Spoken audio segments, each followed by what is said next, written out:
video conference as allowed under the Texas Government Code. The location above shall be two-way video communication with each of the other locations during the meeting, and I am present in person and everyone else is remote.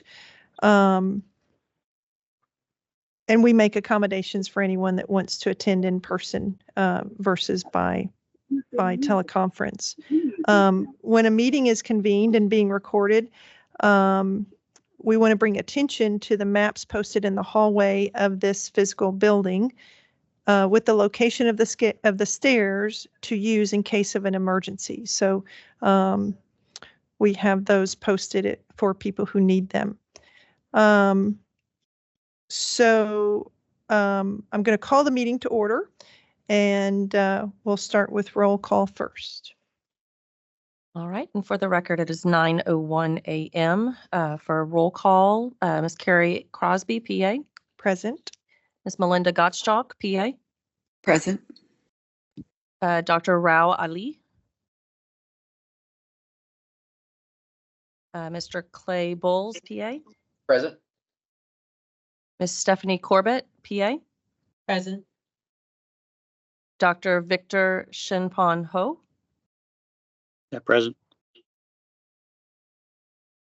Mr. Lawrence Hughes. Present. Ms. Sandra Longoria, PA. Present. Mr. Cameron McElhaney. Present. Dr. Greg Rowan. Present. Ms. Lolly Shipley. Present. Mr. Andrew Sauer, PA. Present. And Mr. Richard Todd, PA. Present. All right, you do have a quorum and we may proceed. Very good. So I'll remind everyone that our mission is to protect and enhance the public's health, safety, and welfare by establishing and maintaining standards of excellence used in regarding and regulating, the practice of medicine and ensuring quality health care for the citizens of Texas through licensure, discipline, and education. So, as I said, I wasn't here for the last meeting. Thank you, PA Gottschalk, for overseeing that meeting and for the work that everyone has done between last meeting and today. I know sometimes it feels like the in-between is kind of disconnected, or there's not very much work that we're doing, and part of that is thank goodness that most of our PAs are doing the things they're supposed to be doing, and we haven't had to have a lot more regulatory oversight because of that. So as much as we can move towards an in-person meeting, I think that will help us feel a little more connected to each other in the in-between. I'll remind everyone that, occasionally some of us may get emails regarding questions that our PA colleagues have about maybe someone that they know that could be having some issues with moving something through licensure, or a personal friend of theirs that had an issue with something related to the work of the board. Certainly if that comes to you, then please email me, and then any board staff that we think would have that under their purview, so we can make sure that we keep those in check. I probably receive more of those than the average person on the board, but certainly if something like that comes up, please make sure that you reach out and communicate. The next thing will be on the agenda. We'll go ahead and go to Mr. Carlton as the executive director to hear his report. Yes, thank you, PA Crosby. Good morning, everyone. It is nice to see you virtually. As you got a little bit of a preview, we are going to be able to have an in-person meeting for fiscal year 2025. I know right before I think we started here, you guys were given the dates. And so I didn't know if there was one that you wanted to discuss quickly and see if there's one that would work best for you guys, so we can go ahead and get that marked down and see everyone in person for the first time in, by the time we have it, it'll be 4.5 to almost 5 years since we last had an in-person meeting. It's hard to believe that much time has gone by since since the pandemic began back in March of 2020. So really looking forward to seeing everyone in person again. So is there a particular time that maybe you guys wanted to focus on? I know you PA Crosby had said that the summertime does seem to be a little bit busier for people. I did check real quick here on the schedule for the November 8th meeting coming up. I know sometimes the Texas Longhorn football games sometimes can make getting hotels a little bit more difficult at times as well. There is a game that weekend. Texas will play the other school I went to, the University of Florida. So I'm looking forward to that for their first meeting in probably 70 years. But yeah, didn't know if that weekend worked well for you guys, or if you wanted to focus on a different one. I'm good with that one. Me too. Maybe we should say, maybe we should ask someone if there's an absolute conflict for the 8th. Yep. I have a conflict on the 8th of November. Okay. Does- I may have a conflict. I don't know yet. What about March 28th? What does that look like for most people? Especially with PA Corbett being one of the newer members, we want everyone to try to be able to be involved, but No problems for 28 March.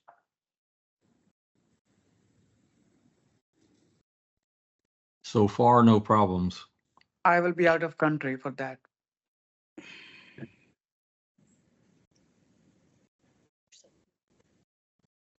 yes. Was that Dr. Ali? I'm sorry, that said he would be out of country? Yes. Yes. I am. Okay. Anyone else? Okay. And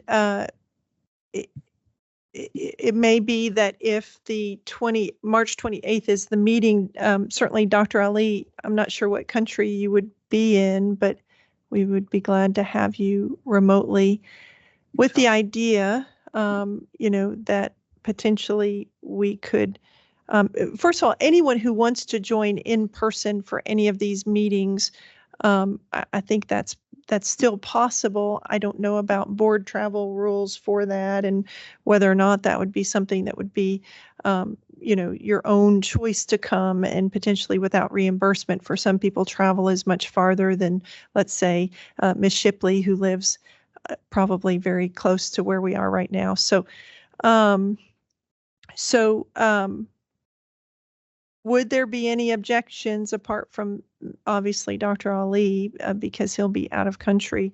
But since the consensus is that more people can come on the 8th than the 11th, and I'm concerned about pushing it out to July 18th because I think things will just get busier then, are there any objections to having it on March 28th? Okay, so if we can begin to make a plan and arrangements for March 28th, then I think that'll be the consensus. All right, Mr. Carlton. Great. Well, I know you guys are looking forward to that. We are looking forward to that. It's been a long time coming. You can see everyone. Oh, PA got your hand up. Yeah, that's our graduation for the first graduation for the school that I work at. And so I'm not sure. I maybe can make it remotely, probably. But I'll have to see how that shakes out. Okay. Well, yeah, if everyone can, as PA Crosby said, just, let us know. Even if something comes up after the meeting's over, you can send an email to us and we'll reach back out to the entire group if it turns out that there's more conflicts than were first identified, and we'll make adjustments for there as needed. Okay, great. We'll keep moving along so you guys can continue on with your agenda. So for the internal audit, that is something, again, that you guys are aware of. We do every single year. For this year, we're looking at licensure. And so that is the department that will get to go through the review process and hopefully identify any things that we can do to improve best practices or any things that they can tell us where we can do a little bit better, or if they're telling us everything is great. So we're looking forward to that. For our legislative update, we are getting ready for the upcoming session. we will be looking at asking for additional resources for staff and for our IT and software to continue to make things better for our licensees, for our applicants, and for the public. This is not part of the current or the upcoming legislative session, but from the last session, if you guys remember, we did get funds to redo our website. And so we did have some meetings just a couple days ago with some vendors that sent in their proposals to do that project for us. Not ready to make an announcement just yet, but we do think that we've gotten it down to a couple that would be, I think, great for us, and had some one-on-one interviews with their teams.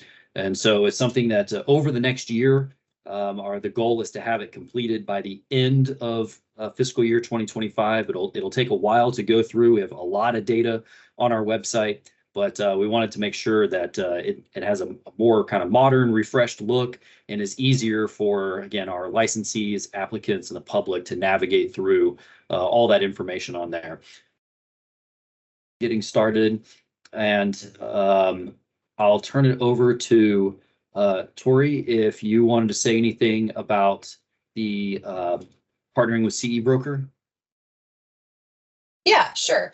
And one thing I was going to add to the legislative update, because this will happen before you guys come back. We've kind of had a pretty light interim, which is not a bad thing. But Dr. Zafran has been asked to testify before the Senate Health and Human Services Committee in September. They have an interim charge on access to healthcare. So just so that you guys have that on your radar and you're aware that we will be making an appearance there, specifically Dr. Zafran.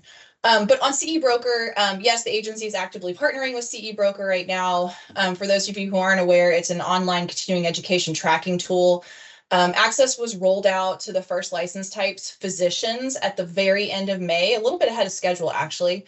And then we're going to be rolling this out to all of the other license types on a quarterly basis until about this time next year. Up next are the respiratory care practitioners and acupuncturists in early September. So far, the introduction to this new and free tool has gone well, but there have been a few common questions here and there. So we do have a dedicated page on the website explaining CE Broker, and there's also a handful of FAQs available as well. Oh, the date. Yes, Yvette, thank you. I believe it's September 16th or 18th, Ms. Crosby. I'll have to double check that. I can't, it's one of those dates though, but I can get that to you guys. Great. Thank you, Tori.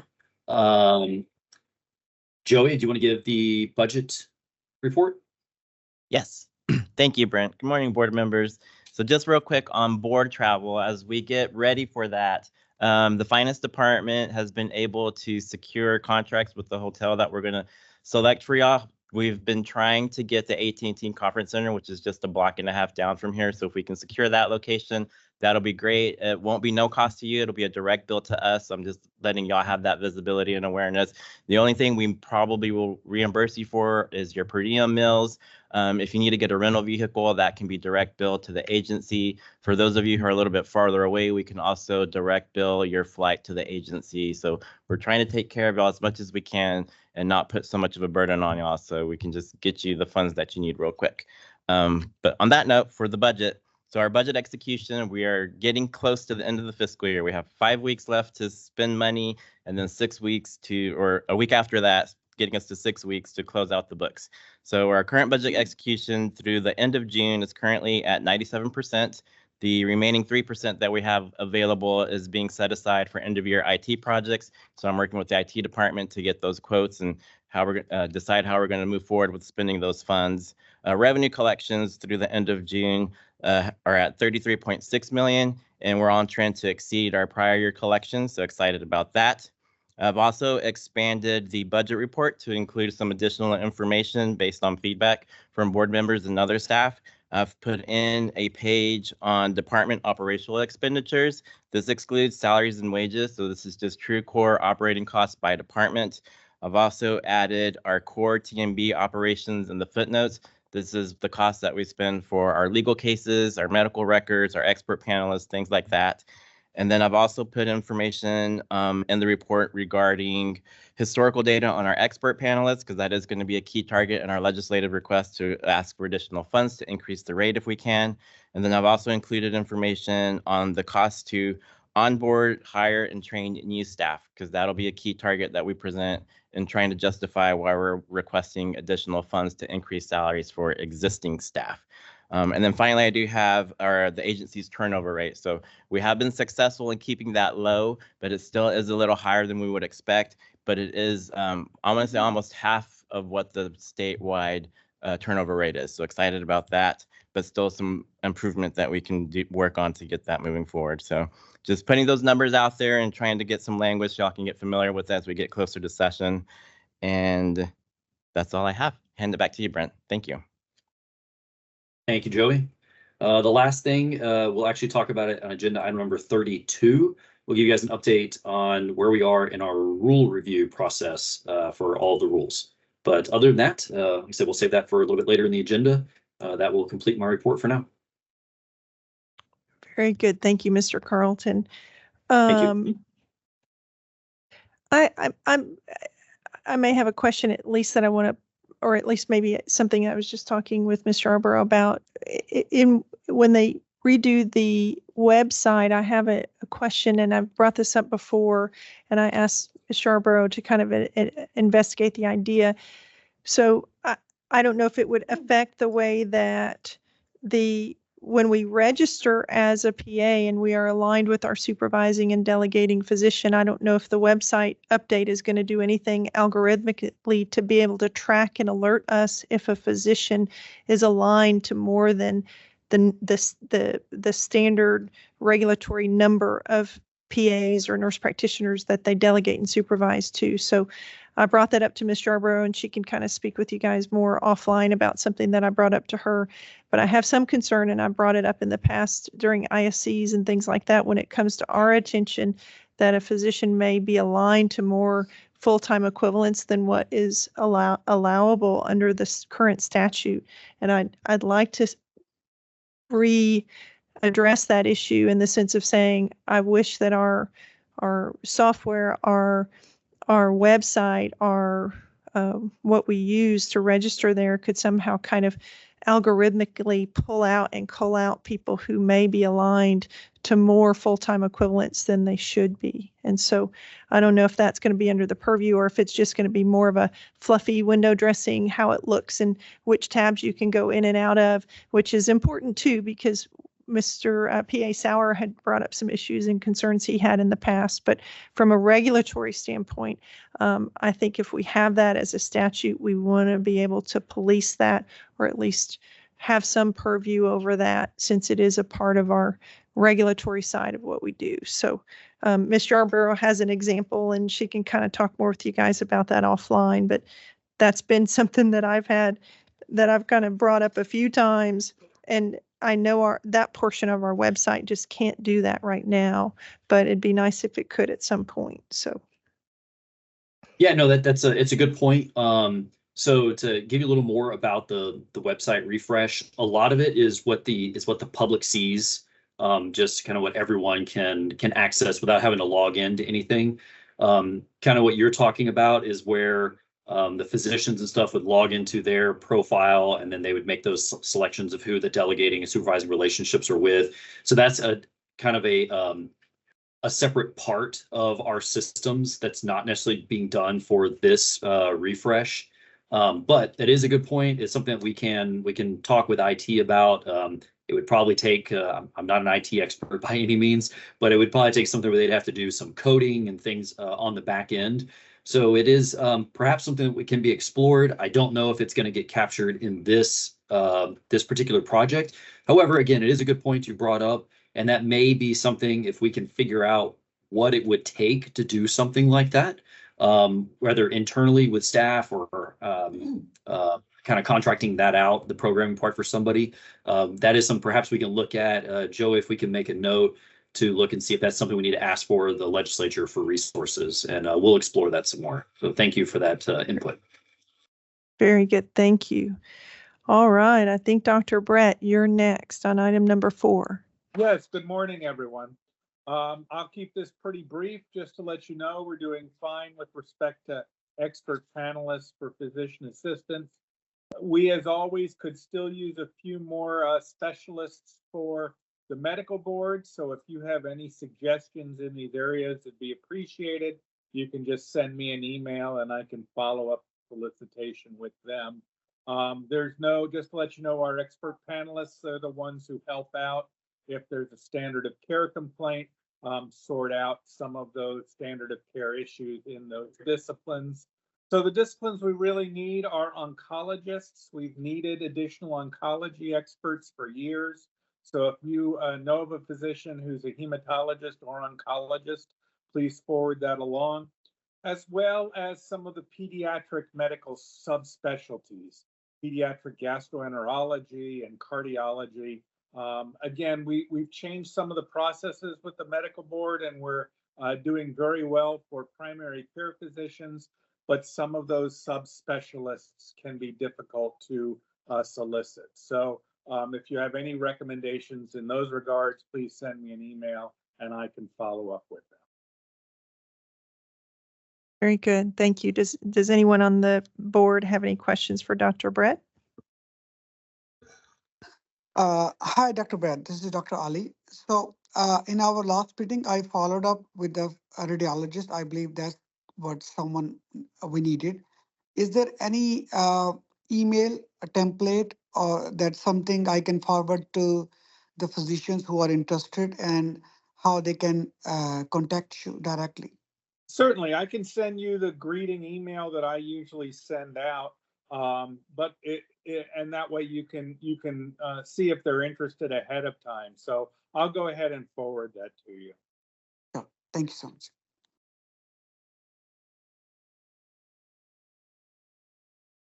Very good. Thank you.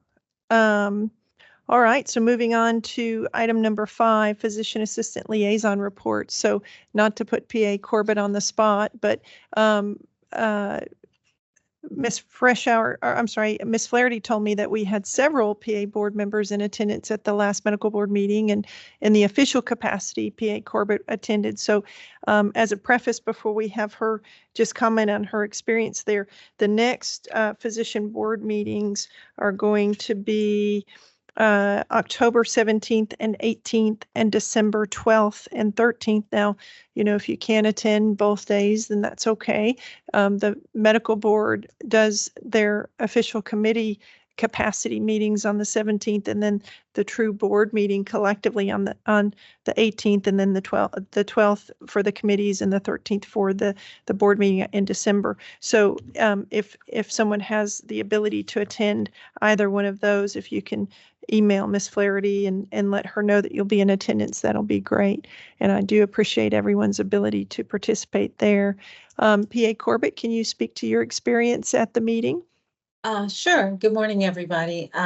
It was a fast-paced experience. We did spend the majority of the time speaking about the topic of abortion.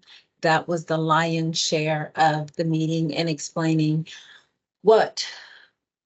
where we are. There were several public members who participated and gave their feedback and input, but it just kind of seems like at this time, there's not going to be a lot further modification from where we are, but there was a lot of careful consideration and listening to feedback regarding that matter. The things that were relevant to PAs was primarily the CE tracker that was mentioned earlier in our meeting for today. So that was my first time attending, so I'm not sure if I picked up all the tidbits that I needed, but that was the PA relevant stuff, was that the CE tracker was coming, and we spent a lot of time talking about legislation and capacity regarding care for abortion. Very good. Thank you very much for attending. Any questions for PA Corbett? All right. PA Crosby, sorry, I did want to say I may have missed it when you were talking about the upcoming board meetings in October and December. Just want to make sure there is one in August, also August 15th to the 16th. Yeah, I think I may have missed the fact that I think someone has already signed up for August. Okay. And so Great. thank you for bringing up that point. I think the ones that have not been committed to so far were October and December, but thank you for pointing that out, Mr. Carlton. Perfect. And PA Corbett, yeah, thank you for joining us. Sorry that your first experience with the board meeting was one that is a little more contentious. But as PA Corbett said, it does happen from time to time that the board does have to get into rulemaking on topics that carry, very deep feelings kind of on both sides of issues. And so that's what a lot of the discussion was. And as you guys are aware, we've been through the rulemaking process, started back in March. And so it's that kind of was getting to the end of it, and putting forward some rules to kind of finalize. And so, but again, thank you for being there and for listening in. And hopefully things will be a little bit calmer in August, October, and December. All right. Just as a circle back around, when they were commenting on Dr. Zafran testifying on behalf of access issues in front of the legislature, that date is actually going to be September 18th. So for those of you who have a particular interest in all things legislative, there's a few of us I can speak to that have that area of interest. And that's the date that Dr. Zafran will be testifying. And incidentally, a lot of that can be accessed remotely. Those hearings are broadcasted in real time. And so if you were interested in that, I'm sure the staff can give you more information if you emailed them specifically. All right, so very good. So moving on to item number 6. Ms. Sloan spoke earlier, but she may have some other things that she wants to bring up regarding. Yeah, just a couple of things, Ms. Crosby. Thanks for that. And on that meeting on the 18th, obviously you guys will have a PA board meeting after that, so we can certainly provide you guys with an update on what went down at that hearing for those of you who can't tune in or attend. Just a couple of things. One, the agency strategic plan was completed at the top of the summer, and that document is available on our website. I know sometimes there's a lot of interest in kind of like our workforce planning and kind of just personnel, employee things. There's a really robust section in the strategic plan on that this time. We really dove into that this year. So if you guys are interested in that, I would definitely recommend checking it out. If you have trouble accessing it or finding it, just ping me and I'll send you the link to it. And the last thing I wanted to let you guys know is that we have recently welcomed a new communications officer to the agency. Mr. Spencer Miller Payne comes to us most immediately from the private sector, but has many years of excellent experience doing communications work for other state agencies. He will be our primary liaison with the media. So if you see his name in print on a website or in a newspaper or what have you, just know that he is a legitimate spokesperson for the board. That's all I have for you today, but if you have any questions, I'm available. Very good. Thank you. Between now and the next meeting, it will be National PA Week. Yes. And so I know the board typically has some communique associated with that. And obviously we'll do what we can to celebrate our profession during that time. Absolutely. All right, very good. So moving on to item number 7, Mr. Freshour. Yes. Good morning, everyone. Similar to Dr. Brett and Ms. Sloan, my report's going to be short and sweet. Again, we don't have anything specific right now going through any appeals related to any physician assistants we have as is typical, and I usually report to you. It's primarily the medical board cases. We have a number of cases going through substantial evidence review where the board took an action.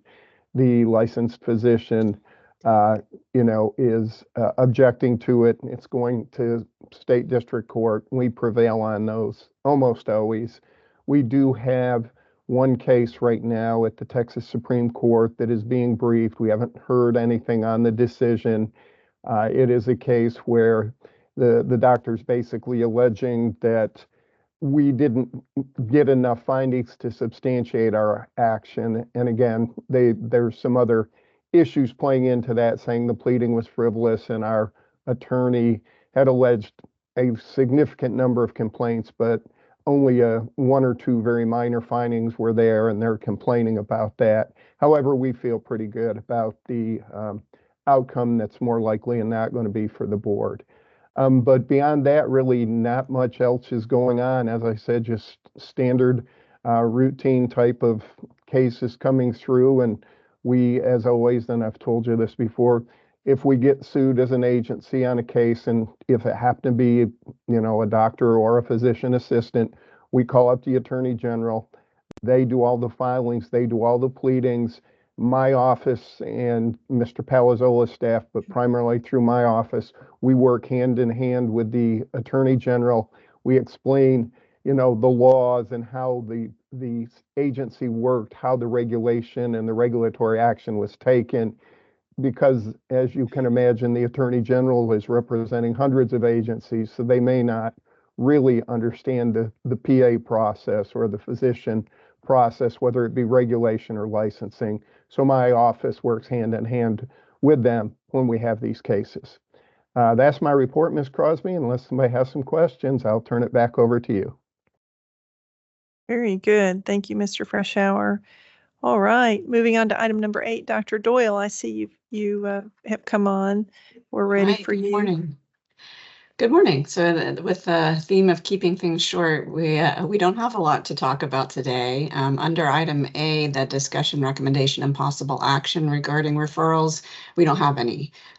So the only item in your packet that's a case review is a report for an emergent referral that's already occurred.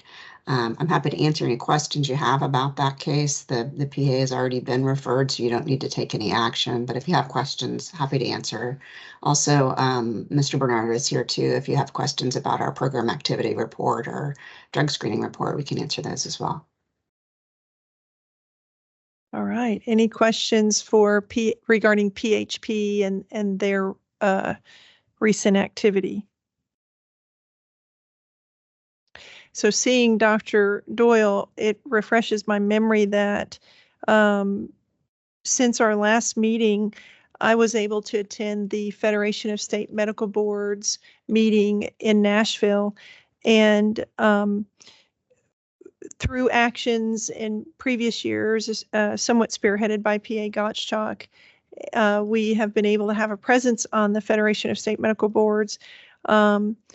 And we as a state, compared to some of the other state medical board PA agencies, have been able to have that presence, I think, dating back, and PA Gottschalk can correct me if I'm wrong, at least 5 years or more. And so I was able to attend the House of Delegates. I attended some committee meetings. What I would say was some of the take home is that other medical boards deal with many of the same things that we deal with as far as challenges, and it was very eye-opening that people from the international medical boards were there. So New Zealand and Canada and Australia. And something that really struck me that I think you guys should know that was probably the most eye-opening was that some of those international medical boards have done studies related to the psychological impact of complaints that are filed with the medical boards, no matter the magnitude of the complaint and how it affected them as providers. And so much to say that there was suicidality and other things associated with that. So that was, I've always been an advocate in my role of thinking that we not only protect the health and well-being of the citizens of Texas as people who are consumers of our healthcare, but as providers, we don't want to forget that we ourselves carry a huge psychological burden with what we do in our day-to-day role. Even when everything's going well, we carry that burden.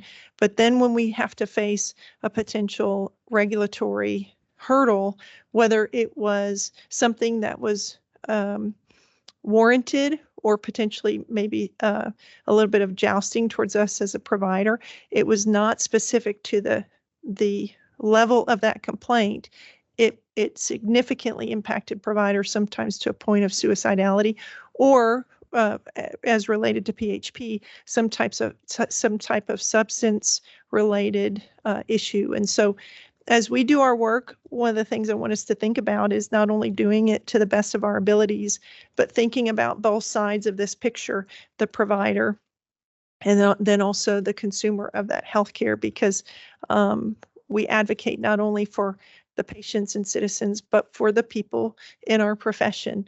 And I think that balance is important. And so one of the things, Dr. Doyle was in attendance there, Mr. Bernardo, and then several of the board staff. And it was a good team building experience for us to be able to attend and see what we know Texas does very well, but also learn from other agencies across the world for that matter. So thank you for reminding me about that, Dr. Doyle. Well, that was very well put. I think that one of the take homes that I got from that particular talk was that one of the things that can mitigate the risk for relapse or risk for suicide when somebody's under that level of stress is just having more information. So I think that's something that TMB does pretty well, is communicating like timelines. This is what will happen when, what is the range of possibilities. I know that in our outreach that we do, and we kind of give an overview of what the different complaints are that TMB investigates and what the process looks like, and sort of, well, this is how many go this way, and really like very few actually get to this point. So I think that the TMB already does some of those good things that mitigate, but it was a good reminder that when you see complaint after complaint, you probably get a little numb to it. But if it was you and it was the one time in your lifetime that you're being questioned by a regulatory agency, it could be extremely stressful. Yeah. So thank you very much. Any questions for Dr. Doyle? Okay. So moving on, it looks like under item number 9, there is no particular action, but Ms. Hines, did you want to speak on anything related to? Ms. Hines is not attending. She is out of the office for some time, but there are no licensee requests appearing for today for that item. And it happens, Ms. Unterborn, that you're up next. Yes, for agenda item number 10, there are no licensure applicants appearing either for today. And none for number 11. Correct. No proposed orders offered by the executive director either. So then you're on for number 12. Yes, this is just a report. The list of licenses that have been issued by staff since the last board meeting back on March 8th, 2024 are there for you to review. And it does include the list of the physician assistants that will be licensed following today's board meeting. This is just a report. There's no motion needed. Very good. And then for item number 13. Yes, the report on physician assistant licensure process statistics in quarter 3 for fiscal year 2023, 264 PA licenses were issued in an average processing time of 7 days. In the current quarter 3 for fiscal year 2024, 312 PA licenses were issued in an average processing time of 4 days. This is also just a report, so no motion is needed. Yeah, and I spoke earlier to the idea that we may get emails from time to time. Ms. Unterborn is always very responsive. And a lot of times the delay that people are perceiving has to do with the fact that their application may not be entirely complete. And so if you guys are asked by people, just really always emphasize, number 1, communicate to board staff through email, so there's a trail. Number 2, make sure that they have fully submitted all information that is required to make their application complete, because that seems to be the 2 hangups that typically apply is people didn't fully respond to requests by board staff. So I appreciate the work that you guys are doing, because the statistics prove that by and large, those types of things don't happen, and that perception is not always borne out in the statistics. So thank you for your work that your department's doing. Thank you, Ms. Crosby.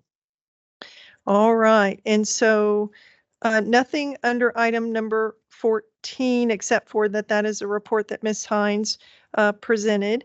And one thing that brings me great pleasure is that the overall number of PAs in our state that are actively licensed is growing. I think Texas happens to be a very good state to practice in from a regulatory legislative standpoint. And as a manager who hires new PAs, I'm grateful that we are bringing more PAs to our state. So that's a good number. Okay, so moving on to Mr. Palazzola in item number 15. Yeah, I can do those, and these are just reports as well. The first item is the enforcement report. This contains all of the data for Q3. So we now have 3 quarters of the year reported here. We've now got a full 5 years of data on here too, so you can kind of look at trends. The main news on this form is that we are seeing an increase in the number of complaints. We're not entirely sure of why that is. We're about 270 complaints above. These are jurisdictional complaints above of where we were. This is for not just PAs, for all license types, but to process those 270 complaints would normally be 2 additional investigators. So we are working with Mr. Carlton and Mr. Estrada and Ms. Henneke to see if there's something we can do to get some more resources applied there. We don't know if this is a 1-year thing, or we're going to go back to a more normal year next year. It may just be that as people get more sophisticated using the internet and the population grows, they're just better at figuring out how to file a jurisdictional complaint. We're just going to have to watch it over time. One thing we did notice is that there are a number of complaints that get filed that end up being filed as formal jurisdictions because we don't get a response to our initial notice letter. So we're looking at some things we can do. It looks like about 40% of the complaints that we're opening, because we didn't get a response, if they followed the regular trend, would get dismissed. So there's quite a few complaints that would save a lot of that stress and aggravation Ms. Crosby was just talking about for the licensee, and would save a lot of time for us too if we just got a response. So we're looking at ways to improve that, and we'll be working on that as well. But that's the only sort of unusual statistic on the enforcement report. Everything else just kind of checks out, is consistent with what's been going on over the last 5 years. And we will keep an eye on that. You also have a warning letter report. This just reports the cases for licensees that got a warning letter. Most of these, I don't think there are any PAs on this list this time, and what they got the warning letter for. So we do keep a track of that as well. And we are, the increase in jurisdictional complaints is not including the several hundred complaints that the pre-investigations department is clearing out before it becomes a complaint. So if you added those in, we are quite a few above where we would expect to be at this point in the fiscal year. The criminal case review report also tracks fingerprint hits, and so we're monitoring some of these. We can't do anything just from the arrest in most of these cases, so we're just following along. But the criminal process, that's a report of the cases we've reviewed there. You do have a year-old list. The year-old list for investigations is for all license types. As you can see from looking over that list, most of those are either in the process of trying to get records. We do sometimes have some difficulty getting records from, not usually from the licensee. A lot of times it's getting them from third parties, can take some time. For litigation, let me just check. I think I just put the PAs on here for you guys that are over a year old. I did, and there's only a handful of them. And you can see one of those is at SOA, and the rest are kind of coming through with the ISC process. So not a large number there, which is what we like to see. Then finally, you have the report on actions, temporary suspension, cease and desist, suspensions, a report on those items. There are no rehearing requests to report on. That concludes agenda item 15 for me. I'm happy to take any questions.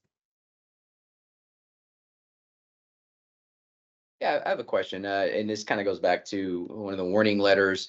I guess I had one that was a warning letter was sent, but it was more about a billing discrepancy, and I was just curious as to, normally the warning letters we get or other things like, your titles and those sorts of things. But because the documentation requirements changed in 2023, how does the investigation in terms of a possible billing discrepancy occur when a lot of the changes are basically more provider, specific, like medically relevant to what you think it should be?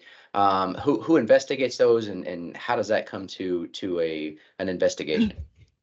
Sure. So if we get a complaint that says, something wasn't medically necessary, we are going to look at that more as a standard of care complaint. So that will not go to the pre-investigation process. That would go through our complaint reviewers and then go on to get an expert if necessary and go to an ISC if necessary.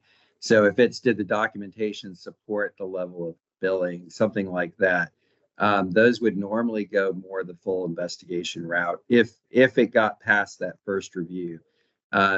So it's a little bit two different tracks. If it goes to the pre-investigation track and we review it, and we think there might be something to the complaint, we do send the warning letter. And it's usually more about a refund. I mean, the patient was owed a refund after insurance or something, and they didn't get a response from the office. Usually in those cases, we send a warning letter, and those are resolved very quickly. If they're resolved without a violation, we don't even count the warning letter against the licensee. We just fully dismiss it. They can still get a warning letter for a billing issue. If it looks like there was something that, okay, you knew you owed the money, your staff didn't refund the money, then we will count the warning letter against them. But of course, the warning letters are not public. They're not reported to the data bank. They're not disciplinary. They don't require them to do any CME or anything. It's just, look, make sure you have a plan to process these more fully. We also deal with the surprise billing and both the state and the federal in here in the pre-investigation process. So if we get a complaint that the physician is billed, most of the time, and again, physician assistant billing is a little bit different. As you know, we don't get very many balance billing complaints for physician assistants because of the way it usually goes back to the doctor or the facility. But if we do get one, we make sure that one of those acts applies, SB 1264 or the Federal No Surprises Act.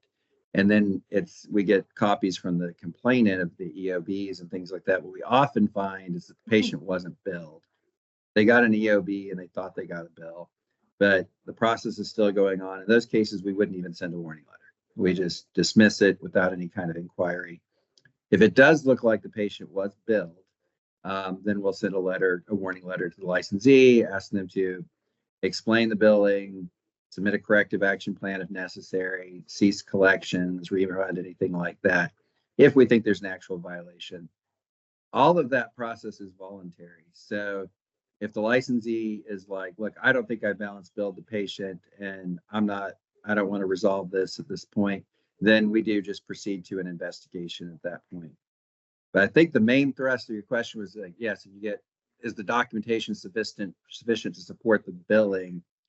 Those would actually go to our complaint reviewers. They might get a response from the licensee. They might review that at that point, and then they would either dismiss it, or if it went forward to an investigation, then we would hire an expert billing consultant to review it. And again, a good chunk of those would get dismissed again. So I don't know if did I get the question and answer right there, or do you still have other questions? No, that was the first time I've ever encountered that. And because of the changes of billing now, a lot of it's made more on medical decision-making and medical complexity of the patients that present. And so it may be pretty hard to try to, arise to a level of an ISC simply because they've kind of turned a lot of the billing out over to the provider who makes the determination. And in fact, the one that I was reviewing, the physician response was pretty ironclad in terms of, how they were billed. But I'm concerned that there may be a lot more of that. I just want to make sure that whoever's reviewing those, or I'm sure they are, aware of the changes that were made in 2023 in terms of, billing and documentation and those sorts of things. So. Yeah, if it's over our heads, we send it to an expert consultant to give us some feedback. Because yes, it can go beyond our expertise, but we have a decent amount of knowledge. We try to weed out as many that aren't valid as we can. and get the ones that are valid to a consultant as necessary.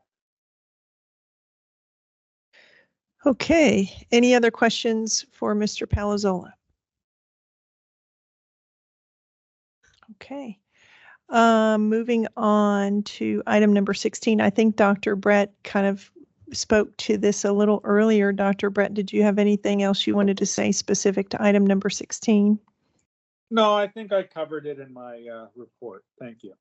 Okay, very good. So for item number 17, since there's voting action that needs to take place, if Dr. Ali is still signed on, we'll need you to actually come on camera in order to be a part of the voting process.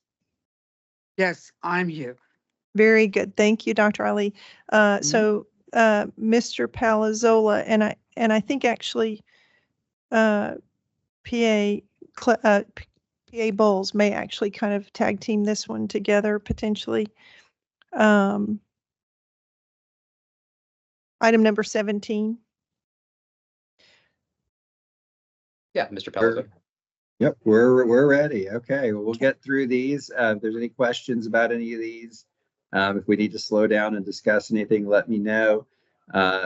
Usually we get to these, we go by the board member the cases are assigned to. Mr. McElhaney, you've got the first set of these. You've got cases under, I think, the first three categories. Yep, JNF, filed investigations, LOE, and ISC dismissals. Are there any that you would like to pull for discussion? Yes, there's one, 24-4353. Okay, and that is in the JNF section? Correct. So what we can do with these is we can go through everybody and get the ones that we're going to discuss and come back to them. If you would like to make a motion to dismiss all the cases assigned to you with the exception of 24.4353, and then Mr. Bowles, if you can call for a second on that. Yeah, I'd like to motion to approve, or I'm sorry, dismiss all files except for 24-4353 within 17A.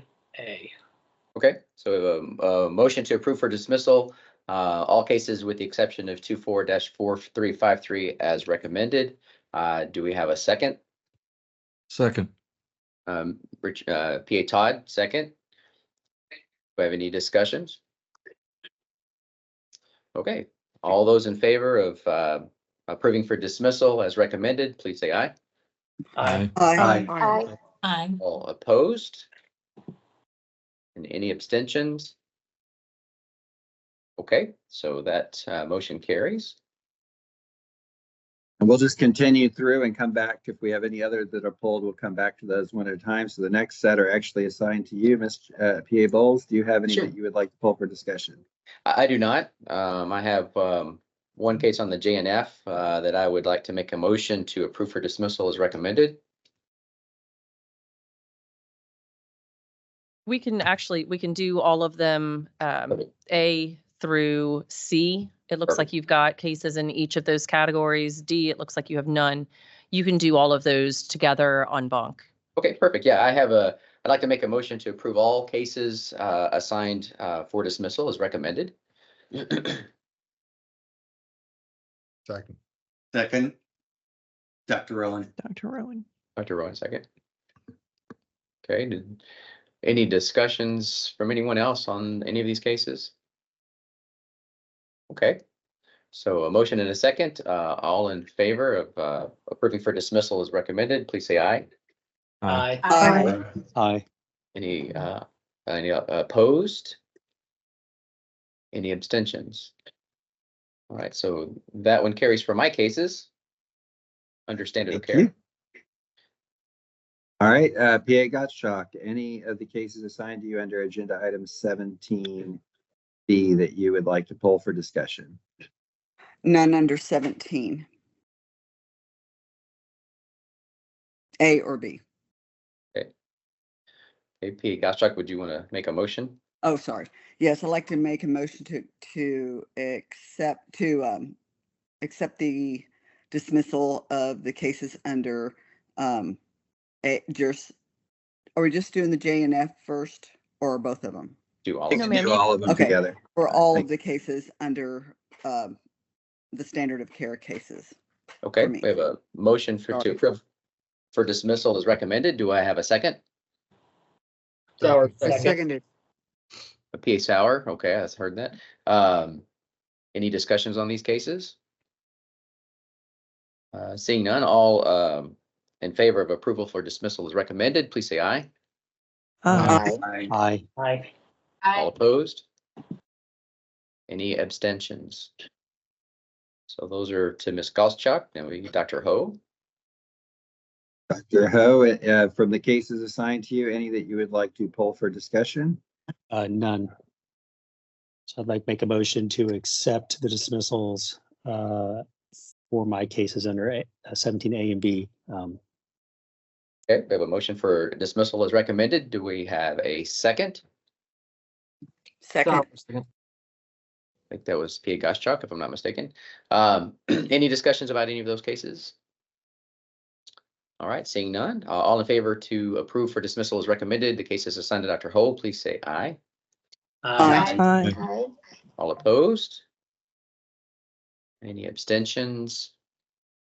And that motion carries. And finally, Dr. Rowan. Yes, I have 3 cases under 17B, and I make a motion to grant dismissal for all 3. Okay, we have a motion for approval as recommended. Do we have any, a second? Second. P.A. Todd, any discussions on any of the cases? All those in favor, please say aye for approval for dismissal as recommended. Aye. Aye. All opposed? Any abstentions? And that carries. Okay, do we need to go back to? Yeah, so we can go back to 244353. And Mr. McKinney, if you can, if we talk in general terms, we can continue in open session. Obviously, if you have specific, questions to get into deep into the file, we'll have to go into an executive session. Sure. Real quick, just to verify, I think my motion earlier was for 17A, the J and F files, that one to be approved. I have one in B and C as well. My last motion was to approve just A. I didn't know we were doing all of them, so I don't know if we want to make a 17B, 17C motion for approval. Okay, so did you, and you wanted to pull for discussion in B and C, or you wanted to move to approve? So I have 2 in A. One of them wanted to pull for discussion. The other one got approved as noted. I have one for B and one for C that was not in that last motion for dismissal. It was not mentioned.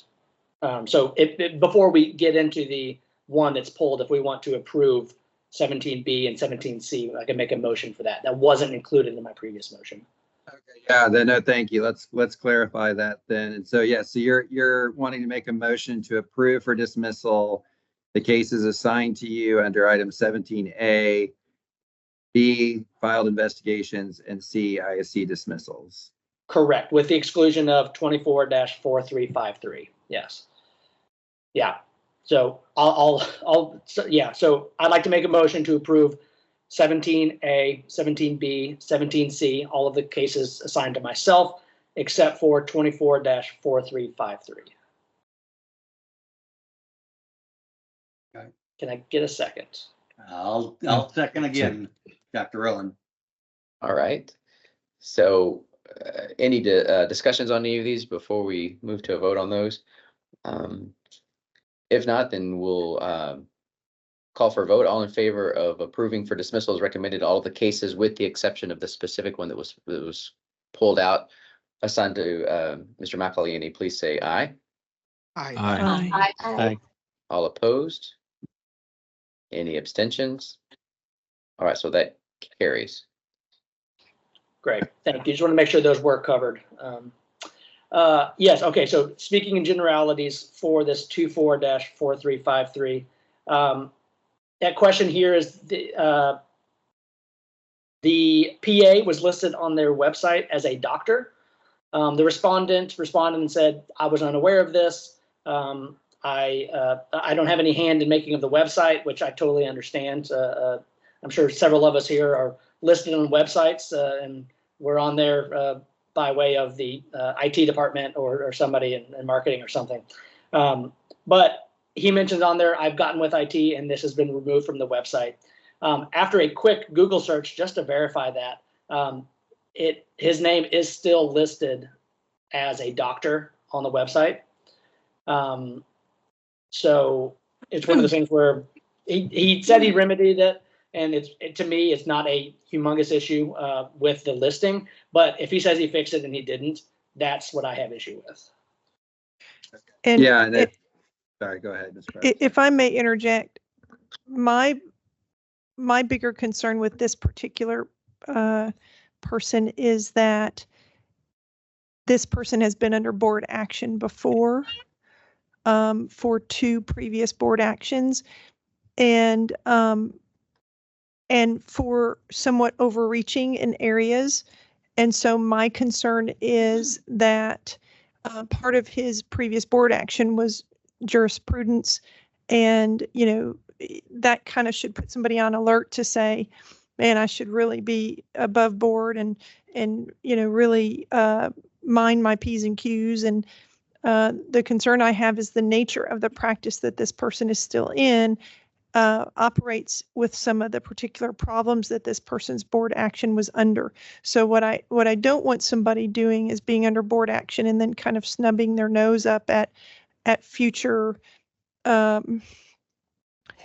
actions or potentially not following the letter of the law, because that person of all people should be mindful of the area that they're practicing in. So I wonder, when this type of thing comes in, if there's a little bit of a beyond the initial look to go, oh, has this person had previous board action? What has that action been like? Because to me, I worry that it may be more, it may be a deeper problem than just an IT issue. Yeah, and for staff's part of this, I mean, this is of course part of the oversight role that we rely on you for. And when we get a complaint as something that appears to be administrative and would qualify for the warning letter process, I mean, it's always a cost benefit, because if we put too many, if we do too much on it, then we kind of lose the advantage of the efficiencies. If we do too little, then we might miss something. So that's exactly why we rely on a couple of things. One thing, and as Mr. McEnany just found, at least somewhere on the website, it didn't get updated. We also kind of rely on the complainants who can also kind of appeal, but we don't send these to compliance. So obviously, if he had signed a remedial plan or an order, our compliance officer would have gone in behind and made sure they updated the order. That's something that, to get the benefit of the pre-investigation process, we don't do.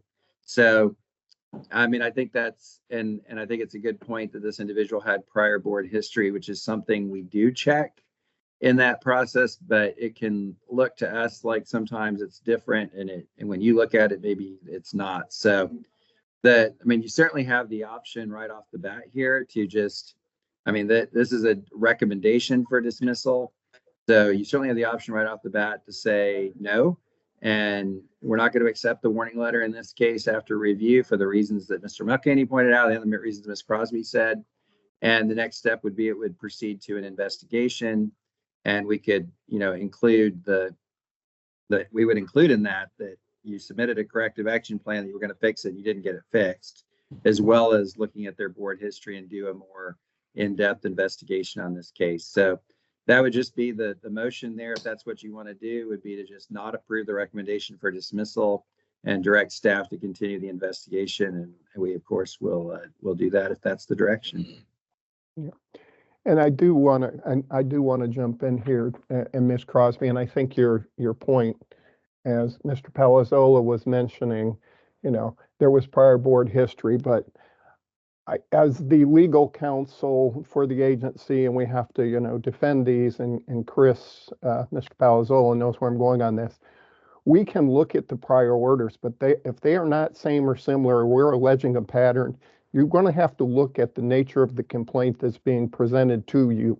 And we have to be careful because you're not going to be able to reinvestigate those and say, well, because you had 3 other things, even though this is unrelated, you should have known better. Therefore, we're going to take a more strict action. I think you've got to be very, very careful of doing that as well. So we do look at board histories and we do see if it's somewhat related. That gives them, it's stronger because that's notice and you can enhance. But I think you have to be careful of just by virtue of a board history, therefore we need to drag you in because of this new minor administrative violation. You've got to be very, very careful of that because that, and again, who knows with this case, I don't even know the particulars because we at GC don't get involved in that. But I do know we have to be careful that I'm looking at it kind of long-term to be sure it doesn't appear that it's just punitive because of, you're a recidivist, so therefore everything you do is bad even if they're unrelated, right? You understand the dynamic that we're playing here that we have to be mindful of. And many times your point is, as Mr. Palazzolo was saying, investigate them, even if it's only on this part for Mr. McElhaney. Many times, and this may not be so much because this person does have a history, you sit them down at an ISC and they really take notice. Now, the other part, and we run into this with website, and everyone here is a professional. IT might say it's gone. This website that it may be on, maybe IT thought it was gone. Maybe it's an old archived website. I think we have to be very mindful of this. And again, I'm going to get on my soapbox a little bit here, and I apologize, but I think your point was well taken earlier, Ms. Crosby. I think there's times that we as an agency and you as a board, you have to be mindful of what you're trying to achieve in your disciplinary actions and the stress it puts on the applicants. And is this something that necessarily may require discipline or enforcement? And that's why we use the warning letter process so much. But again, in this one, particularly, we all know with websites, things can be, they never leave the internet, right? We've all heard this 100 times. So yeah, the name appears there somewhere, but how much resources and time and enforcement are going to be sunk into that? I think this is a big balance that you have to be mindful of, so it doesn't look like you're picking on every little bitty thing that might occur in the practice, right? Because you have so many complexities. So I just kind of throw that out as kind of a warning, and knowing what we hear and see from the Attorney General when cases go beyond an ISC or go beyond SOA. Just be thinking about that kind of long term. The other thing to think about may be, because we don't understand how that came to the board's, came to that we became aware of it. I don't know if someone was alleging that that person was also within their practice saying, I am a doctor versus just it being noted on the website. And so I don't know that that's clear to us, if that's an endemic thing within the practice or if someone just happened to see that on the website. So that may be something to look into. There's a difference between that being an accidental thing and being a misperception at the practice level.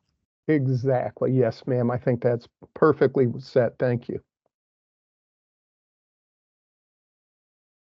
I have a question. So, and certainly, great job, Mr. McElhaney, for kind of taking that next step to ensure this. I mean, the problem is that in particular, this case, if you look at it in terms of the overall thing of deceiving or defrauding the public, that email response was sent in March 27th, and he said, from my investigation, it's been taken down. I just did a quick search, still up there.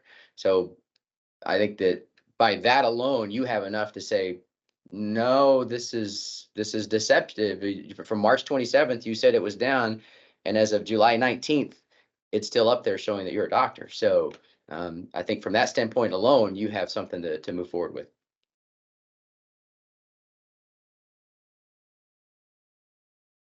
Mr. Palazzolo. Yeah, absolutely. I mean, that's we have that option. I don't know. Hughes, did you have a question too? I see one more hand up. And PA Gottschalk after Mr. Hughes. Okay. Yes, it seems to me that there are a couple of instances of misrepresentation. The first being the initial website incident, and then representing it as corrected. If there was some sort of complaint or disciplinary action that has occurred after the first incident, it would seem reasonable that you would be very careful in ensuring that that situation is corrected. And then when you couple that with other instances of pushing boundaries, it actually feels like they may be related. PA Gottschalk. Yeah, my hand thing isn't working here anymore. So to Mr. Freshour's point is, does the person, is it on the person's, on their company's website? That's what I was wondering. Or is it just one that's out there somewhere? Because sometimes, like on the different professional websites, they list you for people to give comments on, and it may say doctor, but if it's on his personal website, that's something different on their company's website. This is on their company's website that I saw. It was in the complaint. And then also you can quickly Google search the company's name followed by staff, and it'll easily come up the exact same screenshot that was in the complaint within the files. Okay. Yeah, it's introduced as our team. Right. Okay. Because sometimes those other places make websites that look similar. So if it's on his company's website, that is more within his control. But he can't control the other places where they make up websites and they put everybody's name on it, because I've seen a lot of that myself. Yeah, we do try to catch those aggregators that just kind of pull data and then, artificially, whatever, whether that's AI or whatever they're calling it, generate. And we do try to, because we get a lot of complaints about that, and we usually determine those are non-jurisdictional and let the complainant know that this appears to be an aggregator creating this information, not something in the control of the licensee or anyone acting on their behalf. So we do keep an eye out for those aggregators. Yeah, Gottschalk. So, Mr. Palazzola, can you direct Mr. McElhaney on kind of options moving forward? Or Mr. McElhaney, do you have a direction? Yeah, real quick, Mr. Hughes, I saw your hand was up. Would you like to speak before I make a motion? And PA Sauer. I was just going to comment that whether it's in his control or not, why would he represent that it was corrected if it wasn't corrected? If it wasn't in his control, he would. It would seem logical that he would say, "I'm trying to get this fixed, but we got a bureaucratic process that I've got to work through." Yeah, PA Sauer. Well, I kind of agree with Mr. Hughes. I mean, I'll have my second doctorate next year, and I'm like hyper vigilant with our our clinic websites trying to promote that, and especially with teaching that I'd been engaged in, and I'm hyper vigilant that's not what I want on my title, whether I have 1, 2, 3, or 4 doctorates. I do not want it. And I mean, even when we look at his, it doesn't say DMSc, it doesn't say what kind of doctorate. So I would entertain whatever Mr. McElhaney would try to put in a motion. Sure. So I'll make a motion to deny the dismissal and encourage board staff to investigate 24-4353 further. Second. Okay, so we have a motion to deny for dismissal and directions to board staff to further investigate the complaint about misrepresentation. We have a second from PA Todd. Any discussions? Seeing none, all in favor of denying for dismissal, say aye. Aye. Aye. All opposed? Any abstentions? And so the motion to deny for dismissal carries. Very good. Does that satisfy all agenda items under 17? Okay, very good. So Dr. Brett, do you have anything to discuss under item 18? No, there's no follow-up file. Okay, very good. So moving on to number 19, Mr. Palazzola. Brings us to the appeals agenda items, and we do have some under this section. These are assigned to individual board members for review, but of course, anyone can ask questions or make a motion, if necessary. There aren't very many of them, but so I think the first question would be, are there any of the appeals in any section that would include 19A jurisdictional and 19B jurisdictional not filed? We don't have any under non-jurisdictional under C that anyone would like to pull for discussion. Gottschalk. Yeah, sorry, my hand raiser thing isn't working. So I would like to pull under B 243251 and 246856. Other board members like to pull any of the other appeals? Discussion.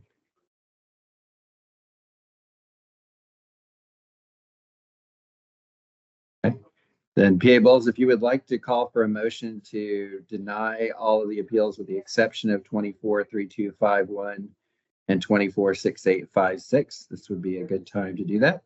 Sure. Yes. I would. I guess I can make the motion since one of those cases is mine. So I move to deny the appeal of all of the cases submitted with the exception of case 243251 and 246856. Do I have a second? Second. Second by P. Todd. Any discussions on those cases? If not, all those in favor of denying the appeal, please say aye. Aye. Aye. Aye. All opposed? And any abstentions? Okay, those cases carry. The motion carries on those. P. Goschak? Yes. It depends on how much you want to get into why. I just feel like both of them need further investigation. So I can just make a motion of that, or I guess we can go in executive and I can explain. Yeah, so yes, P. Goschak, both of these are just so everybody knows before making it with any other questions. Both of these were dismissed, jurisdiction not filed. So these did not proceed to an investigation. And I think in one of them, as you pointed out, we didn't get a response from the licensee. And so it's not required that you have a discussion. If you're ready to grant the appeal and direct staff to continue the investigation, very similar to the motion that Mr. McElhaney just made. And if you get a second and a vote, we're done. Obviously, if another member wants to ask specific questions that do require us to go into executive session, we can of course do that as well. Did I get that right, Ms. Yarborough? You did. Yeah, I think, weren't these the ones that you would have to fill out additional paperwork to direct staff that when we were meeting in person? I know there was a blue form and a green form where you would deny it and then you would direct board staff as to why. I'm actually Yes, sir. approving the appeal. Yeah, approving the appeal. Yes. Mm-hmm. I think now I can just make a motion from what I understand. Okay. Unless anybody wants to know the stuff about them, which is either way is fine with me. Okay. If no one has any particular questions or addition to to PA Gottschalk's comments, I think it's okay to entertain a motion. Okay, I make a motion to approve the appeal and return 243251 and 246856 for further investigation. Okay, so we have a motion on the floor to approve the appeal of those two cases. Do I have a second? Second. Second by P.A. Todd. Any discussion on those cases? Okay, all those in favor to approve the appeal as submitted, please say aye. Aye. Aye. Aye. Aye. All opposed? Any abstentions? And so that motion carries. For the appeals of dismissed complaints. Okay, very good. So I guess that brings us on to item number 20. And there's nothing under that item. Item number 21. We have two orders that have been submitted. Does anyone have any concerns or comments regarding those two orders? And if no one has any comments or concerns, then I'll entertain a motion.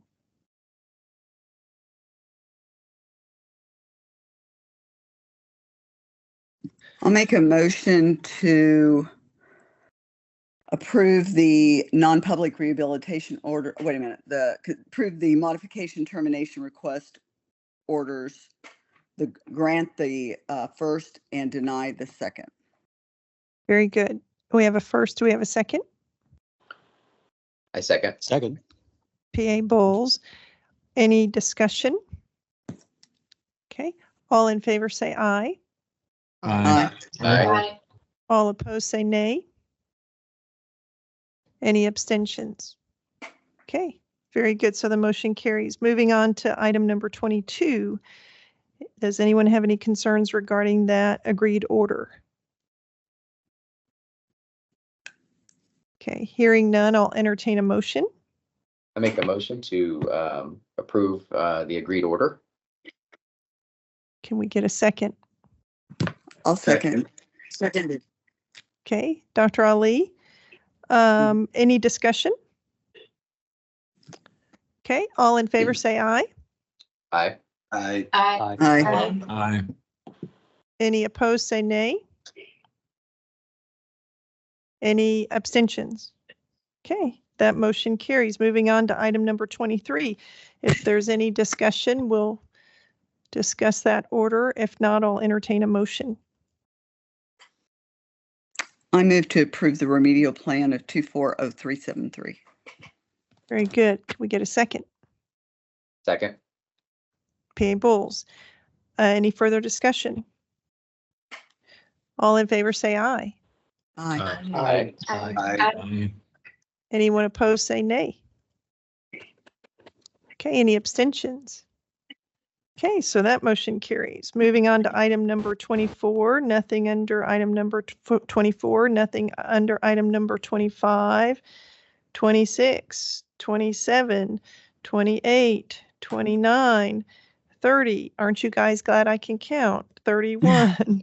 And then now moving on to number 32, Mr. Freshour.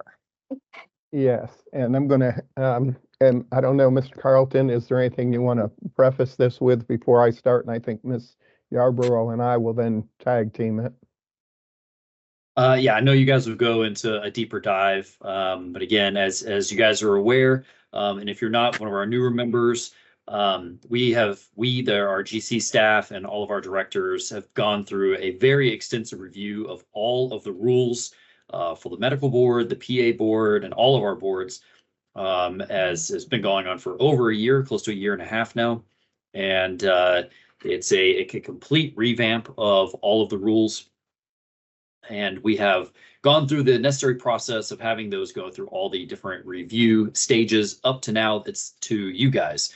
And so Scott is going to give you a little more details about what we are asking from you guys as far as reviewing the rules and any comments you want to give us, any feedback before we continue the process to the next step. So Scott, I'll turn it over to you. All right, and as I said, I think Ms. Yarborough and I will tag team this. But what we have done, as Mr. Carlton said, was the state law requires that the rules are supposed to be reviewed and found to be necessary every few years. But within the last 2 to 3 legislative sessions, the legislature has been pretty adamant about you need to clean up your rules, you need to update your rules, you need to be sure the citations are correct, you need to simplify them, you need to put them into plain language, you need to make them understandable. and y'all can appreciate that. You've all over the years, and those of you that have been on the board longer over the years have tried to read those rules, and you have asked us about those rules. So what I did with the general counsel staff, and we started this probably 2 years ago, we took all of the rules, and the first thing we did was say, everything that was outdated, we need to get rid of it. But more importantly, and what happened was historically, and this has been done by a lot of agencies, so we are not unique in any sense, but one of the habits of agencies for many, many years was taking the statute itself and taking, for example, the entire PA Act, and then converting it into a rule and adding material onto it.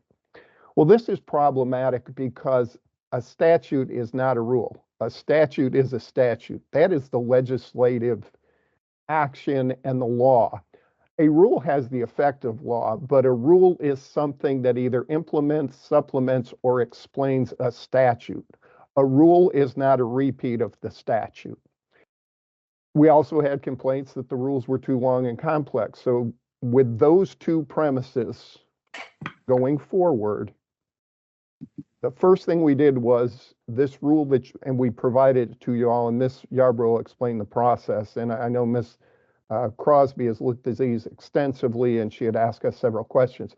First thing we did was we've deleted every bit of statutory language unless it was absolutely necessary to make the rule make sense. So what that does is it takes hundreds and thousands of words right out of your rules, right off the top. What we have attempted to do is to put in very plain, simple language what the rules are supplementing to the statute. And where it is necessary, we took pains to refer you and the regulated community and the public back to read the statute if it was necessary. And again, the other part of this was many of the rules were written many years ago, kind of in a vacuum, for lack of a better term. You know, the general counsel's office and some of my predecessors and some of the other officers and directors at the agency would write the rules, but they wouldn't write them. They wrote them kind of from, for lack of a better term, kind of an ivory tower approach.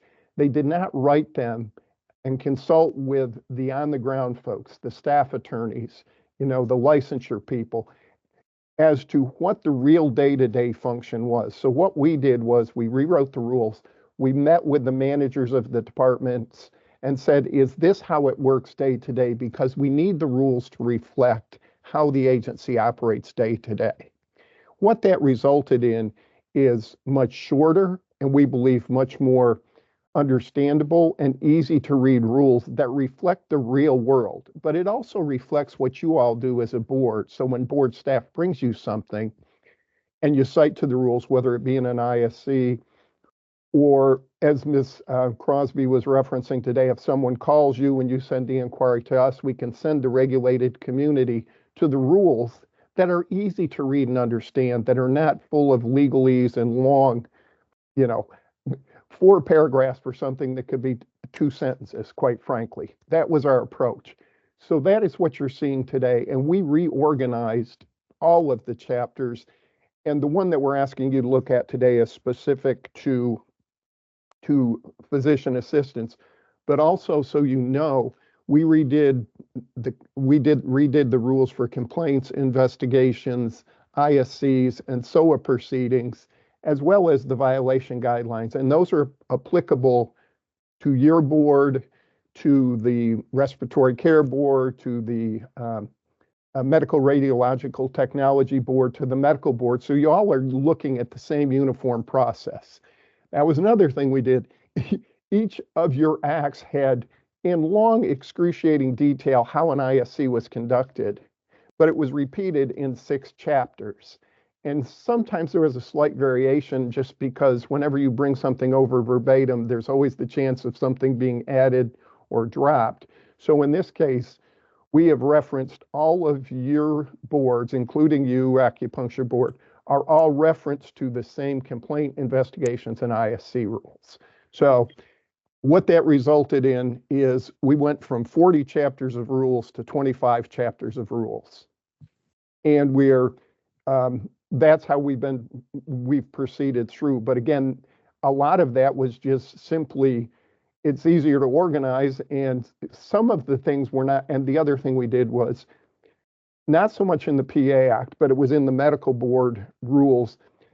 We had 5 different chapters in the medical board rules on licensure, but they didn't even go chronologically. There would be one about temporary licenses, and then make up a number, under Rule 150, and then under Rule 162, we would talk about temporary licenses. And then under Rule 175, we talked about all of the fees for all of the boards and licensing groups, as opposed to saying, if you're a physician assistant, here's what you do to apply for a license and here's your fee. We would say, now go look over at this chapter if you want to know your fees if you're a PA, or go look at this chapter if you are a respiratory care practitioner. So one of the other things we did was we put in the rules what your fees are, but we also put it in order of, if we're going to start with, how do you start? You apply. Here's how you get a license. If you get a license, here's the standards you got to follow. If you violate the standards, here's the complaint and investigative process. So we made it low, for lack of a better term, in a manner that looks like how it works in the real world. So that's what we're looking at today. And with that said, I'll be glad to answer any questions. I can turn it over to Ms. Yarborough, because she will kind of walk you through what we're asking you to do today. And that is basically, we're asking you to give us direction to have the medical board publish these rules, because what we want to do is to publish the rules for comment. And Ms. Yarborough, you can go ahead and explain the rule process and the time limits when I turn it over to you. But to have the medical board publish all the rules at once, when all of that goes through its process, including comments and everything, then we're going to bring it back to you to adopt it. Then the medical board will go to adopt. And what we're going to do is repeal the existing 40 chapters of rules ultimately. And we're going to ask them to be replaced with these 25 new chapters. And again, I think I've hit most of the highlights, and Ms. Yarborough, you can fill in the details, or Ms. Crosby and your board members, all board members, if you have any questions, we can walk you through the process. It does look like PA Gottschalk does have a question. Yes. Would we be able to see the chapter where the physicians give prescriptive authority? That should already be available to you in the portal that you were sent the link to, that you log into with your TMB credentials. I believe that all of the chapters that apply to PAs that are medical board rules should have been supplied to you. So we have 1, 2, 3, 4, 5, 6, 7 of them. I'm not sure which one it would be under, because I thought I have physician profiles, medical records, complaints, procedural rules. Is that the ones it would be under? I am disciplinary looking right guidelines, now. compliance. That's it. And PAs. That's all I've got. Well, and again, if you're looking for the prescriptive authority, we would have that under supervision and delegation. And of course, part of that, and again, I would have to look back, and I'll be honest with Ms. Gottschalk, I haven't looked at the supervision and prescribing one, but this was one of the chapters that described exactly what has to be in a prescriptive authority agreement. That was stripped out of the rules because that is set out completely by the statute. There was no need for a rule. But again, that is one of those, that's a great example. I'm glad you brought it up. You're going to look at your rules this time and you will think, wow, we don't have many rules. What happened? What happened is you still have a lot of rules, but you have the rules that are necessary.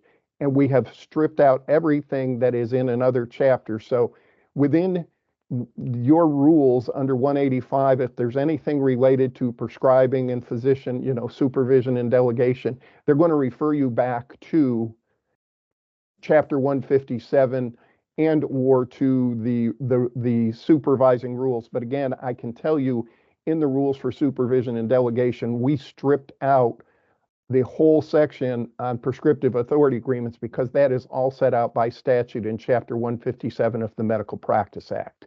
So that's kind of a nuance that you will see, Ms. Gottschalk. So again, and one of the reasons, the other thing we used to do is we would send you the old rule and show you all of the red lines and the strike throughs, right? You remember that.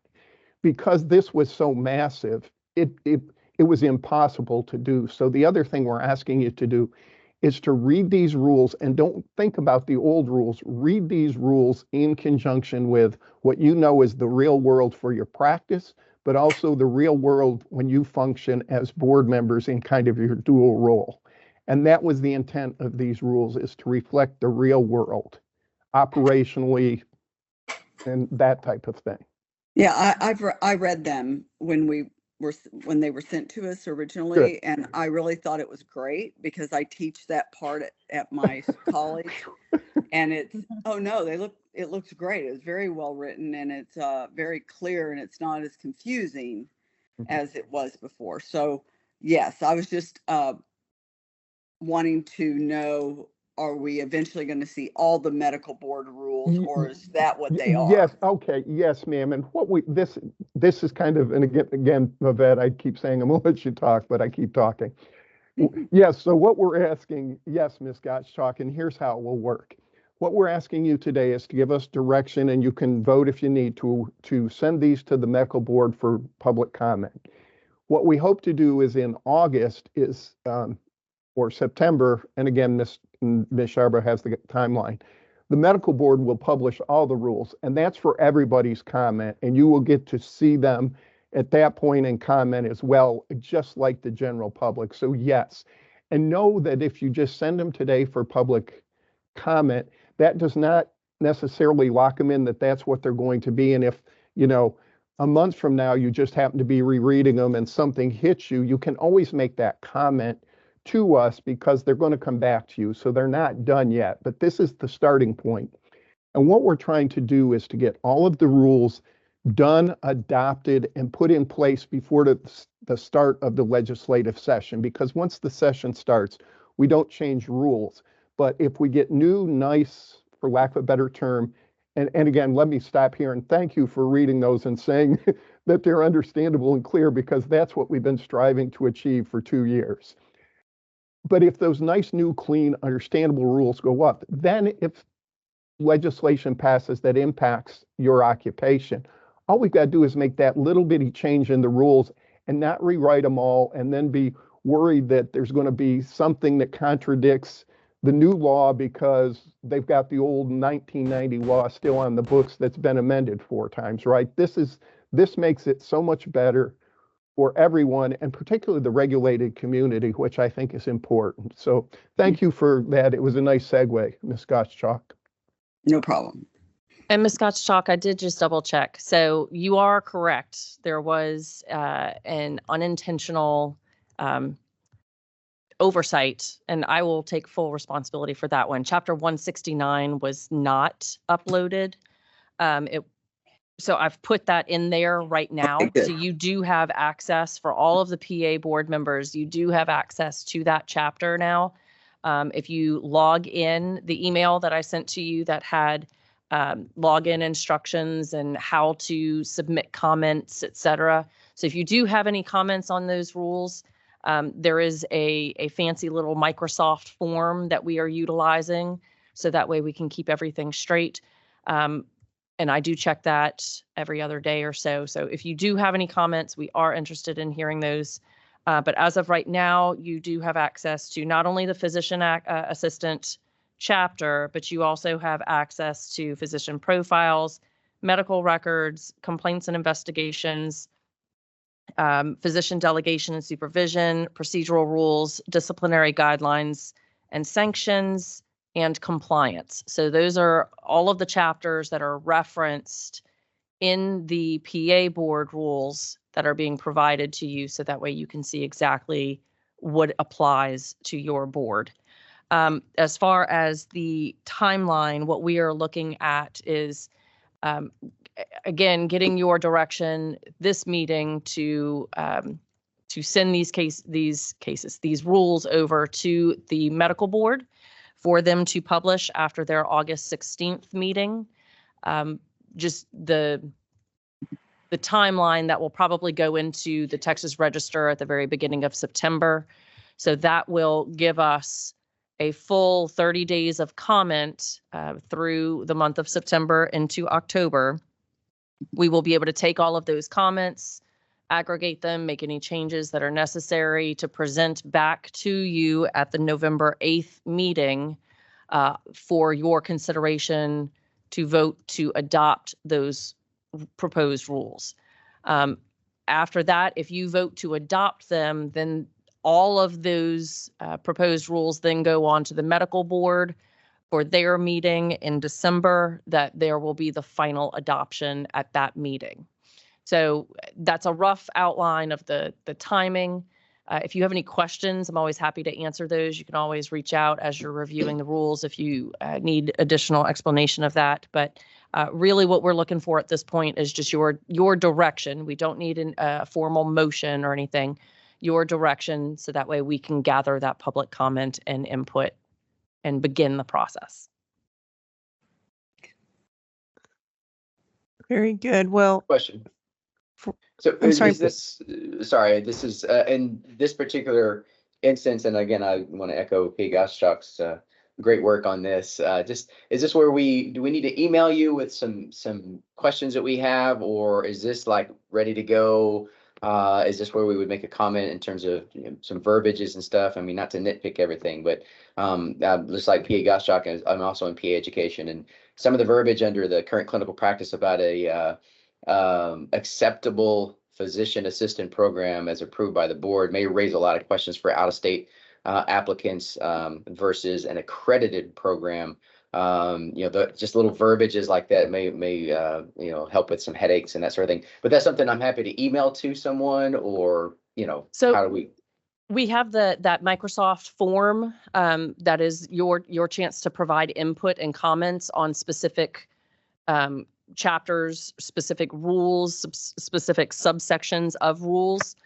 In the original email that we sent, IT put together a little walkthrough of how to access the rules and then also how to comment. Just really quickly, I can touch on the highlights there. In your SharePoint site, when you access the rules, there is a sub-tab on the left-hand option ribbon. There is an option for rules, and then there is an option for comment on a rule. If you click on the comment on a rule, it brings you to a web-based form that you can click through. It asks for some identifying information. It asks for you to verify that you understand some statements when it comes to the public nature of any comments that you put in here, that if we were to receive a Public Information Act or Open Records Act request for some of this information, you understand that could be made public at a later time. So, don't put your mother's maiden name or any compromising information in those comment forms.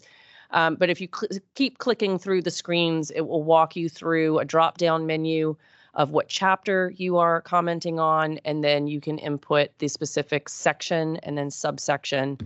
And then we've got, I believe you've got 4,000 characters to let us know your thoughts on any of those rules. So that would be what I would ask you to do, Mr. Bowles. If you have any suggested language on that, or any of the other board members, that will come straight to me. I will put all of those together, and then we as staff will take a look with our licensure department, with our, whoever the subject matter expert is, tweak whatever needs to be tweaked, and then we can include that in what is being recommended for publishing.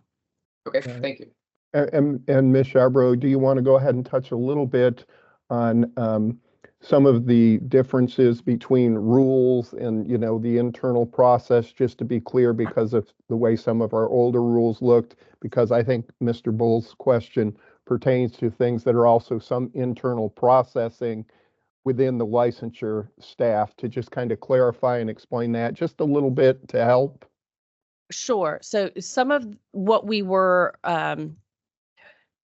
like Mr. Freshour said, a lot of our older rules contained basically every scenario that you could think of. As we came across it, we slapped a Band-Aid on the rules and made kind of a laundry list of possible scenarios. What we've done, especially when it comes to licensure, because as accrediting bodies change names, we ran into some problems with, not necessarily with your board, but with other boards, an issue where an accrediting body was listed in rule, but the name had changed. So then the rule was out of date and so on and so forth. We had new entities that were doing accrediting. So we have that information about what a quote acceptable program looks like. That would be available on our website. So that way potential applicants can access what that is. But sometimes the rules are a little bit vaguer on purpose, just so that way we are providing the general information to the licensee and applicant community, but the actual specifics when it comes to process, we can cover that on our website or through internal process documents. But I'm happy to look at the language that you're pointing to specifically and make sure that we've covered everything that we need to cover. So Yeah, I kind of assumed that was going to be tied into, if you click on that, then it'll tell you what an acceptable program is. Sure. Okay. I Ms. think Ms. Gottschalk, you have a Gottschalk, yeah. question? Yes, and I'm sorry I'm pixelating. I don't know what's going on. I would encourage you all to look at the ARC-PA website to see what ARC-PA considers an acceptable program, because that is the standards that the PA world goes with to create programs. And so I'm going to look at that carefully, like I'm sure PA Bulls is, and make sure that we are not making things that are less than or more than what is acceptable in the PA world. Absolutely. We did sit down extensively with our licensure team. Ms. Unterborn was wonderful about and very patient with us attorneys and making sure that the rules really do mirror what we're doing as an agency in practice. So I'm hopeful that we've captured it correctly, but if we need to improve on any of the language, we will definitely do so. So we'll work on that. Thank you. Very good. Incidentally, this is one of the charges of the PA board, that we continue to modernize the practice of PAs as part of our charge. And part of that modernization is legislative efforts, but then also cleaning up our rules and our biennial legislature and, just the makeup of things as it is, plus COVID, plus I'm sure that really amplified a lot of the kind of arduous nature of working through some of these things. So thank you guys for being willing to continue to do that. And for that matter, sometimes reading through rules like this is kind of it's something that we don't do often. We don't use legal speak like some of our counsel does. And so that being said, though, I think it does behoove us to at least do our best to go over those. So thank you guys for looking at those and providing feedback. And maybe we can do things to kind of spruce them up so that when they are released, then they're met with more favor. So any other questions or comments related to that? So we'll just need the board's direction as a formal action item, the direction to staff to present to the medical board for So does that have to come in a formal motion, or can I direct staff as the chair? You can direct staff. I just need you to say the word. Then I would like to. Yes. Can I ask one question first? Don't we need to review it and you to get our comments before we send it to the medical board? Or is it just going to go as is and we make comments as the public? No, well, you can submit your comments now. We will take those and incorporate those into the final version, or the final draft version, if that makes sense, that is presented to the medical board for publication.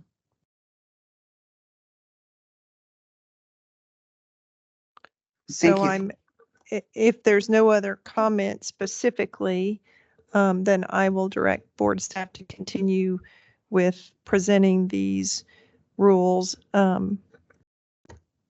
as they have suggested. All right. Any other discussion on that, Mr. Freshour or Ms. Scarborough? Okay, very good. So Good. I'm sorry, did I hear someone chiming in? Yeah, I Okay. said, Ms. Gottschalk, no, we're good. Or I'm sorry, Ms. Crosby, I said, no, we're good. And I think Ms. Sharber and I have got the direction, and I think we're ready to keep this thing rolling. And as Ms. Sharber said, you know, still submit comments as you asked, Ms. Gottschalk. Between now and then, it's not done yet, but we want to keep this thing rolling and get it ready by the first of the year and the start of legislative session. So I will finish looking at it as soon as we finish. Great job. All right. So if my record proves, we're on item number 33, and there is no action under item number 33. Is anyone in the waiting area, either virtually or in person, that would like to make any public comments? So for anyone in the virtual meeting, we do not have any members of the public here in person to make any comments. But if anyone is in the Microsoft Teams room, if you want to unmute at this time, or you can use the raise hand function.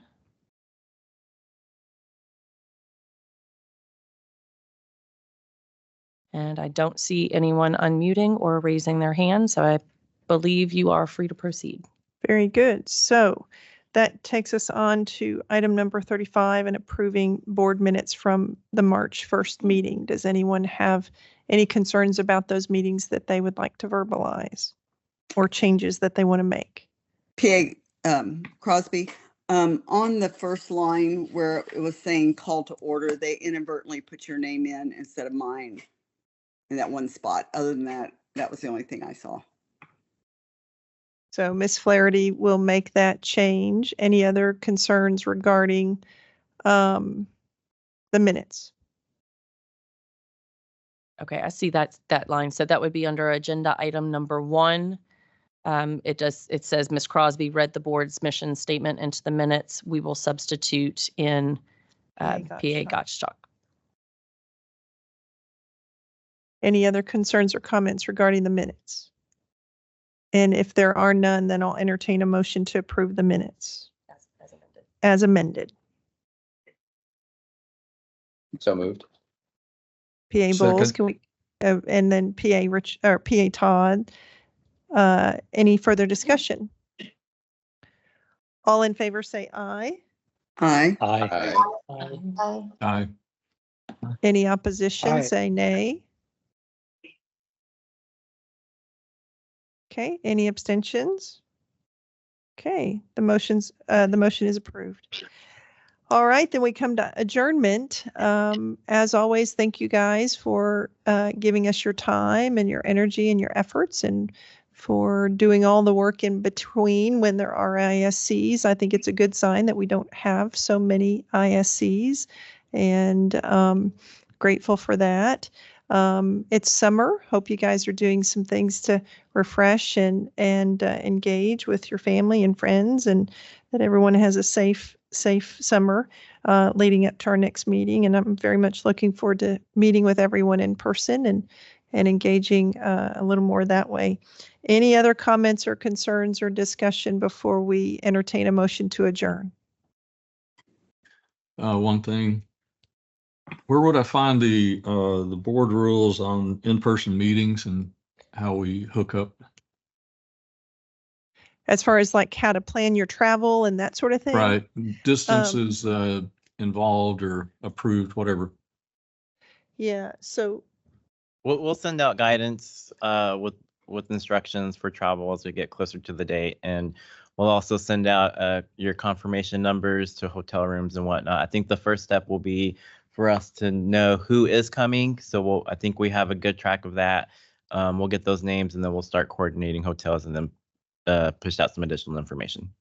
Okay, thank you. Yeah. And I may add that Ms. Flaherty is always very responsive and willing to answer questions in the in-between on the fly. And so certainly use her as a resource tool, especially if you have questions about which board staff does what. She is very much kind of a gatekeeper of that sort of information. Anything else? Any other concerns? PA Crosby, Cameron here. You mentioned possibly opening it up the next meeting, while not encouraging anyone to come in, but allowing anyone in town to join the next meeting. I will actually be there in Austin for work that week. So if available, I would enjoy attending the meeting in person there with y'all. Would that be available? Yeah, I mean, this room is very accommodating, and even Miss Shipley or anyone else. I think PA Gottschalk is fairly close by. I'm gonna have to jump in here. Hold on, hold on. Okay, Mr. There's a Freshour. lot of logistics that go into that. It gets very, very complicated from an IT perspective to begin doing the mixed meetings. That's why we've been keeping it all virtual, and we have been asking because of that, because then you've got to have this monitor and that monitor and who's there and do we have. We've been keeping it to, quite frankly, just you, Ms. Crosby, and staff, because if you begin to mix and somebody shows up or doesn't show up, it creates a logistical nightmare. That's why we're going to try to do it one in person, and the rest of the time, we're going to keep dragging you down, Ms. Crosby, but it gets very, very complicated and very hard to manage for IT. So we really, honestly, I hate to say this, but we don't want you to be in person unless it's one organized meeting and set, because it does cause a lot of issues, particularly for our IT folks. Well, sorry, Mr. McEhaney. We could potentially camp you out in the hallway. There's a very big hallway. No, but like I said, and I'm speaking for IT, and I don't know if Jeff Clausius is listening today, but I do know, and I'm speaking for IT because we've had this discussion, it does really, and I hate to say it, Ms. Crosby, it comes logistically a nightmare to do kind of what we're calling a hybrid or a mixed. It's really very difficult. Sorry, Mr. McElhaney. I wish we could allow you to attend in person, but we'll look forward to 2 meetings from now. All good. Understood. Thank you so much. All right. And hopefully we can overcome those logistical nightmares at some point. And from a budget perspective, we're budgeted for one in person where everybody can come in too. So that's also one of the reasons why we would prefer everyone to be virtual, so we don't have to get into that budget issue. But we could look in the LAR to increase additional funds for travel if that's the direction the board wants to go. For more in-person meetings, we can certainly look into that, and then hopefully we can get additional resources to support that in the future. Very good. All right. Any other comments or questions or concerns? All right. I'll entertain a motion to adjourn. I'll move. PA Todd, can we get a second? Can we get Dr. Rowan? Oh, Nope. oh, Dr. Rowan. Okay. And any discussion about adjourning? Hearing none, all in favor say aye. Aye. All opposed say nay. All right, guys, we are adjourned at 10:58. Thank you, guys. We'll see you soon. Bye. All right. Thanks, Thank everybody. you.